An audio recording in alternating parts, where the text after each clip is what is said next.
Modern تعلیمی ادارے بھی دو طرح کے ہیں نا، ایک وہ جو اپنے اجلاس مسجدوں میں کرتے ہیں، اور ایک وہ جو میریٹ میں پی سی میں فلیٹیز میں اجلاس کرتے ہیں. دونوں تعلیمی اداروں کا فرق ہے نا. تو جو ماڈرن تعلیمی ادارے ہیں، اگر آپ ان کا طریقہ کار تو آپ لوگوں کا ہوتا ہے، طریقہ واردات دیکھیں کہ وہ قلب و نظر کو کیسے چینج کرتے ہیں. ان کے اندر جو تہوار منائے جاتے ہیں وہ کون سے ہوتے ہیں، ان کے اندر جن سیلیبریٹیز کو بلایا جاتا ہے، جن شخصیات کو بطور رول ماڈل بلایا جاتا ہے، آپ ان کے ذریعے بچوں کو خاص تاثر دیتے ہیں. میں اگر برا لفظ اگر یوز کروں اسے اس لیے معاف کر دیجئے گا کیونکہ برے کام کو جب قرآن پاک میں بھی بتایا گیا تو لفظ سے پھر بھی استعمال کیا جاتا ہے.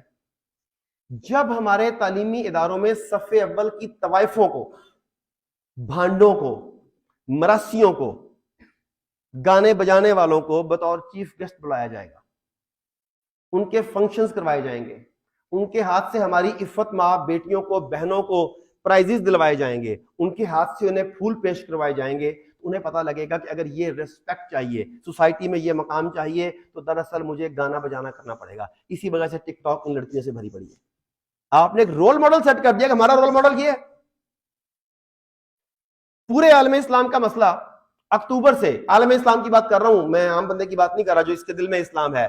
7 اکتوبر سے عالم اسلام کا مسئلہ ہے فلسطین اور غزہ، مگر پاکستان کا مسئلہ تھا کہ ورلڈ کرکٹ کپ میں بابر اعظم کی پرفارمنس کیسی تھی. آپ کا میڈیا بھی یہی کر رہا تھا، آپ کے ٹی وی شوز بھی یہی کر رہے تھے، اور ہمارے جو پرنٹ پیپرز ہیں اس کے اوپر بھی اسی کے اوپر لکھا جا رہا تھا بابر اعظم کی پرفارمنس، کرکٹ اور یہ ساری چیزیں کیسے مینج ہوں گی. یہ ہے آپ کی پرائرٹیز کا فرق. جب آپ کے رول ماڈلز یہ لوگ ہوں گے تو مجھے بتائیے کہ ہم دنیا کو فتح کیسے کر سکیں گے، دنیا کو تسخیر کیسے کر سکیں گے. ہم تو اپنے ذہنوں کو تسخیر نہیں کر سکے، ہم اپنے ذہنوں سے ان بتوں کو نہیں نکال سکے جو میڈیا ہمارے ذہنوں میں مسلسل ڈال رہا ہے، راسخ کر رہا ہے اور ان کی پرستش جبرن کروا رہا ہے. ابھی لے لیں، جب میں کوئی بات کرتا ہوں تو اسے چند 100 لوگوں تک، اپنے لوگوں تک نہ رکھیا کریں، اسے لارجر سکیل میں دیکھا کیجیے. اس وقت ہماری جماعتوں کا، جو بڑی بڑی جماعتیں ہیں، ان کا مسئلہ الیکشن ہے کہ غزہ ہے. ان کا مقصد یا ان کا اس وقت جو ٹاپکس ہیں ڈسکشن کرنے کے، وہ مسجد اقصی ہیں یا پاکستان میں اپنے قائد کی پرستش اور دوسرے قائد کی ٹانگ کھینچنا، یا یہ ہے پرستش ہے نا ان کا سارے کا سارا. اب آپ دیکھ لیں تعلیمی اداروں کی پالیسی بنانے والے، انہیں رن کرنے والے کون؟ جو مغرب سے متاثر ہیں. اپنے سلیبس کو اٹھا کے دیکھ لیں. مجھے بتائیے، آپ مختلف کلاسوں کو پڑھاتے ہوں گے نا، یہی ہوگا نا. مجھے بتائیے کس کلاس میں سیدنا خالد بن ولید کے کارنامے ہیں؟ موسیٰ بن نصیر کہاں پہ ہے؟ صلاح الدین ایوبی کہاں پہ ہے؟ یہ تو کلاس 2 3 سے آنورڈ چلنے چاہیے تھے نا. تو یہ کہیں پر آپ کو نظر آئے؟